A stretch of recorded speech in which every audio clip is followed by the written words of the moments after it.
बिस्मिल्लाहिर्रहमानिर्रहीम अस्सलाम वालेकुम दोस्तों, ये जो पौधा आप देख रहे हैं, इस पौधे को मैंने तकरीबन पौने 2 माह पहले यहाँ पे ग्रो किया था। दोस्तों, पौधे को आपने पहचान लिया होगा, ये है लौकी का पौधा। आप देख रहे हैं लौकी के पौधे के ऊपर फूल तो आ रहे हैं, लेकिन इसके ऊपर फूलों से फ्रूट नहीं बन रहा। पौधे के ऊपर फ्रूट ना बनने की सबसे मेन वजह यह है कि इसके ऊपर आने वाले जो भी फूल हैं वो मेल फ्लावर हैं। लौकी के इस पौधे की 3 मेन ब्रांचें हैं, मैं आपको दिखाता हूँ। यहाँ पे 2 ब्रांचें आप देख रहे हैं और तीसरी ब्रांच जो है वो इस साइड को जा रही है। दोस्तों, ये जो कपड़ा देख रहे हैं इसके अंदर लौकी लगी हुई हैं। तो दोस्तों, आप इस ब्रांच के टेल के ऊपर एक फ्रूट लगा हुआ देख रहे होंगे। तो दोस्तों, कपड़े को मैंने यहाँ से हटा दिया है। यहाँ पे आप देखें, ये एक लौकी लगी हुई है और यहाँ पे एक ये है, और ये जो एंड पे लगी हुई है ये अभी अभी आई है। इस जगह से दोस्तों यहाँ तक तकरीबन इसकी जो लेंथ थी वो 3 फीट के करीब थी। तो यहाँ से मैंने इस ब्रांच को तोड़ दिया था। जब इसको तोड़ा तो यहाँ से एक नई ब्रांच आई। नई ब्रांच के ऊपर ही यहाँ पे आपको लौकी नज़र आ रही होंगी, जबकि ये जो मेन ब्रांच है इसके ऊपर अभी तक कोई कद्दू नहीं लगा। क्योंकि दोस्तों, जब तक आप यहाँ से तोड़ते नहीं हैं तब तक इसके ऊपर फीमेल फ्लावर नहीं आएंगे। तो हमें तो दोस्तों यहाँ से फ्रूट चाहिए, ना कि इसकी हाइट चाहिए। इसकी हाइट बढ़ती जाएगी और इसके अंदर जो है ना फ्रूट बिल्कुल ही नहीं बनेगा। तो यहाँ से मैंने इसको रिमूव कर दिया है। इसके सबूत के तौर पे मैं आपको दिखाता हूँ। जैसा कि मैंने आपको बताया कि जब इसकी लेंथ तकरीबन 3 फीट के करीब थी तो मैंने यहाँ से तोड़ दिया। नई निकलने वाली ब्रांच के ऊपर ही फ्रूट बनना शुरू हुए, ना कि पुरानी ब्रांच के ऊपर। आपको यहाँ पर फूल तो नज़र आ रहे होंगे, लेकिन उसके ऊपर कद्दू बिल्कुल ही नज़र नहीं आ रहे। ये जो 2 मेन ब्रांचें इकट्ठी नीचे से आ रही हैं, तो इनकी माशाल्लाह आप ग्रोथ देखें, बिल्कुल आपको लश ग्रीन नज़र आ रही हैं और इसके ऊपर फूलों की इंतहा है। यानी कि हर पत्ते के नीचे से एक फूल निकल रहा है, लेकिन वो फूल फल में तब्दील नहीं हो रहा। तो अब हम क्या करते हैं, इस बेल की टेल को भी यहाँ से तोड़ देते हैं। यहाँ से बेल को तोड़ने के बाद के रिज़ल्ट भी मैं आपको लाइव दिखाऊँगा।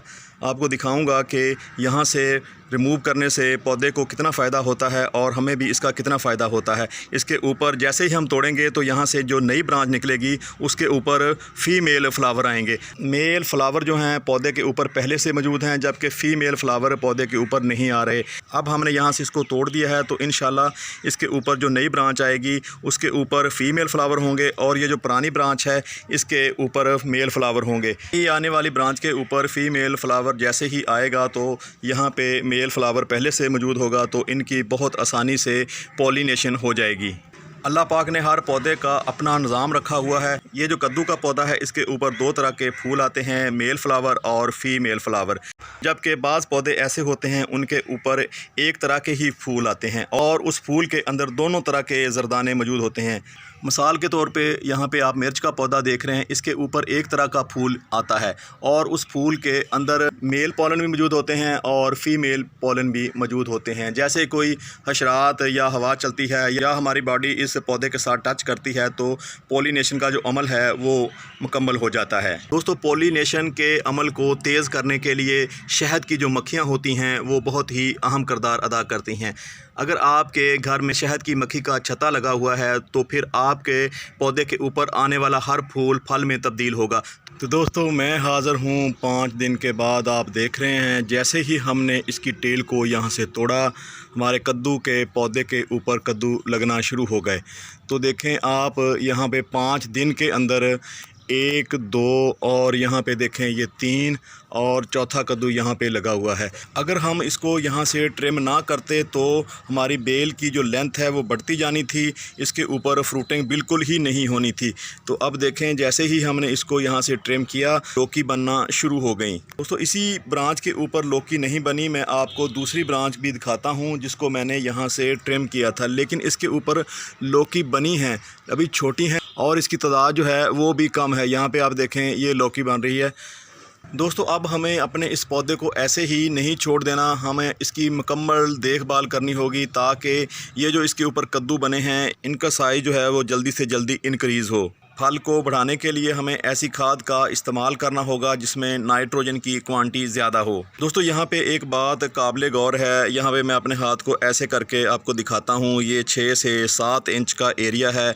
इससे पहले आप देखें ये कितनी लंबी बेल है, यानी कि 5 से 6 फीट इसकी लेंथ हो चुकी थी। इसके ऊपर जो भी फूल आता था वो फल में तब्दील नहीं होता था।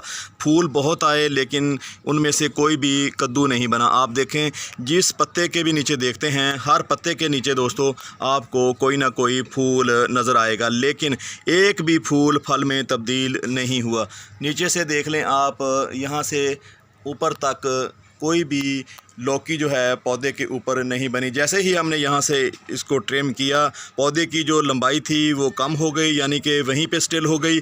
तो पौधे ने सारी की सारी जो तवज्जो थी वो फल पैदा करने के ऊपर लगाई। अगर हम इस ब्रांच को ट्रिम ना करते तो अब तक ये पौधा 15 से 20 फीट हो जाना था। जिस तेज़ी से इसकी जो ग्रोथ थी वो बढ़ रही थी। दोस्तों, अगर आपने अपने घर पे कद्दू का पौधा लगाया हुआ है, उसके ऊपर भी कद्दू नहीं बन रहे, जो भी फूल पौधे के ऊपर आते हैं वो फल में तब्दील नहीं होते, तो फिर आप इस ट्रिक को इस्तेमाल करके अपने लौकी के पौधे से ज़्यादा पैदावार ले सकते हैं। दोस्तों, अब हम अपने लौकी के पौधे को फर्टिलाइज़र देंगे। फर्टिलाइज़र देख लिया होगा आपने कौन सा मैं दे रहा हूँ। ये है दोस्तों यूरिया खाद। जैसा कि दोस्तों आपने देखा कि हमारे लौकी के पौधे के ऊपर बहुत सारे कद्दू आ रहे हैं। इन कद्दुओं की बढ़ोतरी होती रहे, हमारे पौधे की मुसलसल ग्रोथ होती रहे, इसके लिए ये ज़रूरी था कि हम इसके ऊपर ऐसी खाद का इस्तेमाल करें जिस खाद में नाइट्रोजन की क्वांटिटी ज़्यादा हो।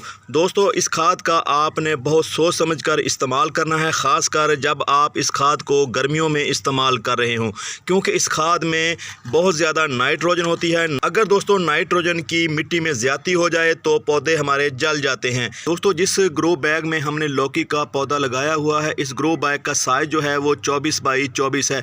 आपने देखा कि हमने यूरिया के यहाँ पे 20 से 25 दाने इस्तेमाल किए, यानी हर इंच में एक दाना। अगर आपके पास 8 बाई 8 का ग्रो बैग है या फिर गमला है तो फिर आप 8 दाने इस खाद के लेंगे। इससे ज़्यादा इस खाद का इस्तेमाल आपने हरगिज़ नहीं करना। दोस्तों, यूरिया खाद की ये खूबी होती है, ये बहुत जल्दी पानी में घुल जाती है, इसके ऊपर ज़्यादा मेहनत नहीं करनी पड़ती। अब यहाँ पे हमारे पास तकरीबन 1 लीटर पानी है।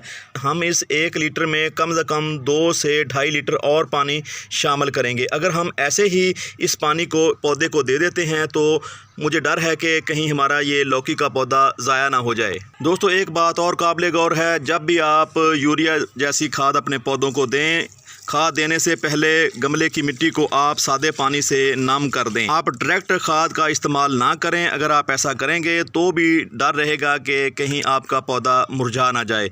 दोस्तों, ये थी आज की वीडियो। मिलते हैं अगली दिलचस्प और मालूमाती वीडियो के साथ। तब तक आपसे इजाज़त चाहते हैं।